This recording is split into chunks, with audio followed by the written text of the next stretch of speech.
So this is an old story that got bandied around years ago within my family about my nan's neighbour.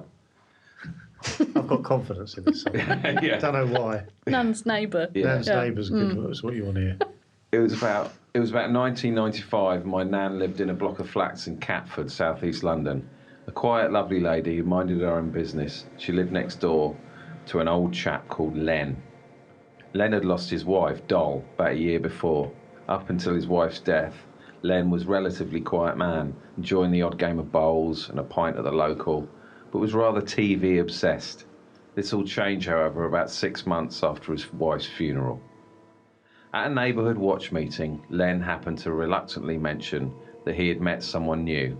She was a widow like him, and that he'd always had an eye on her, but now that he was a widower himself, he felt able to make the move. Although slightly shocked by the news, my nan was relatively happy for him. A few months after that, Nan started to comment on loud music coming from Len's flat, sometimes at all hours, and a loud woman's voice, with Len shouting back at her. Right. She became increasingly concerned when she walked past Len's kitchen window one afternoon and could hear him shouting, "You've been a very naughty widow, and now I'll have to teach you." Naughty widow. You've Love it. been a very naughty widow. Only to then glance through the window to see what looked like a young woman dressed in nothing but a black coat tied to a chair with Len stood over her, gyrating. This continued for quite a few weeks. The loud music, more glimpses through Len's window, revealing even more odd behaviour. And now other neighbours becoming equally worried as to what was going on. I think we know what's going on. Then one evening, on her return from the shops, my nan found Len out on the communal balcony, drunk and looking a bit agitated. Oh, God. When she asked him what was wrong, all he could say was, "Her head's come off, and I don't know what to do."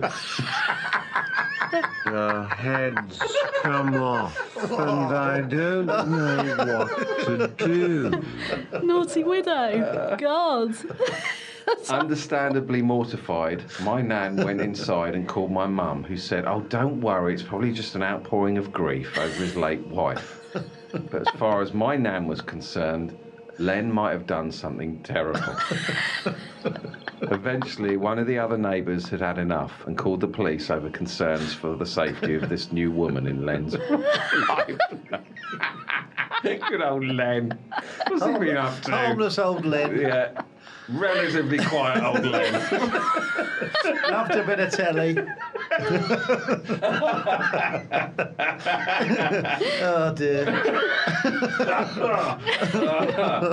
The police turned up, forced entry into Len's flat, and apparently, to their horror, amongst some 30-odd empty gin bottles, they found Len passed out, along with a female mannequin.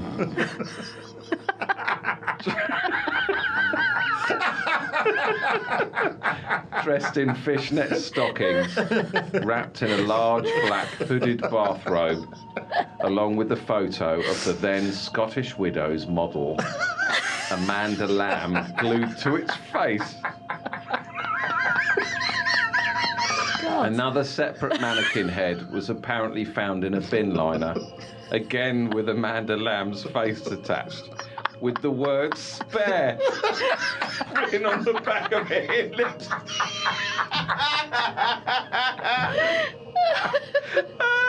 lipstick.